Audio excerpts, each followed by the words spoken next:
Kecha Toshkent shahrida barqaror rivojlanish yo'li, innovatsiyalar va kambag'allikni qisqartirish uchun hamkorlik mavzusida ilmiy-amaliy anjuman bo'lib o'tdi. Anjuman tafsilotlari bilan muxbirimiz tanishtiradi. O'zbekiston ish beruvchilar uyushmasi tomonidan davlat va tijorat tuzilmalari ko'magida tashkil etilgan tadbirda bir qator mas'ul tashkilotlar vakillari ishtirok etdi. Bugun ko'p biznes haqida, ish beruvchilar haqida gap bo'ldi.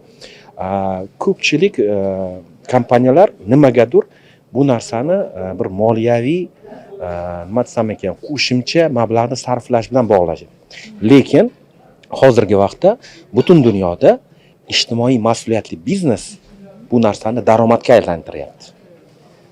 Yordam ko'rsatganligi bu kompaniyaga qadriyat qiymatini qo'shib beryapti va ular ishlab chiqarayotgan mahsulotga, ular ko'rsatayotgan xizmatga bu albatta o'z ijobiy hissasini qo'shmoqda. Tadbirdan ko'zlangan maqsad kambag'allikka qarshi kurashish, bandlikni oshirish va inson kapitalini rivojlantirishga qaratilgan qo'shma yechimlarni ishlab chiqishdan iborat. Yoshlarning mehnat bozoriga integratsiyasi, mintaqaviy rivojlanish, korporativ mas'uliyat va ta'lim tashabbuslarining roli masalalariga alohida e'tibor qaratildi. O'zbekiston yoshlar mamlakati deb bemalol ayta olamiz, chunki aholimizni salkam 60% yoshlar tashkil etishyapti va bugun 20 millionga yaqin faoliyat olib borayotgan fuqarolarimiz bo'lsa, bularni salkam yarmini 48%ni ayollarimiz tashkil etishadi va 18 yoshdan 30 yoshgacha bo'lgan yoshlarimiz yosh katta aholining o'rtasida har 5-sini tashkil etadi. Demak, bu bizda juda ham katta ichki resurslar va O'zbekiston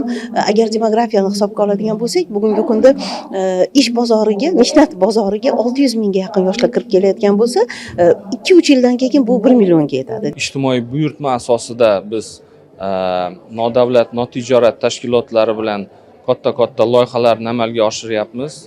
Bularga misol qilib mana Sharoit Plus nodavlat, notijorat tashkiloti bilan Ish Plus loyihasini misol tariqasida ko'rsatishimiz mumkin. Natijalariga keladigan bo'lsak, bir yil ichida biz o'tgan yil davomida 250 ta kambag'al oilalardagi insonlarni ish bilan ta'minladik.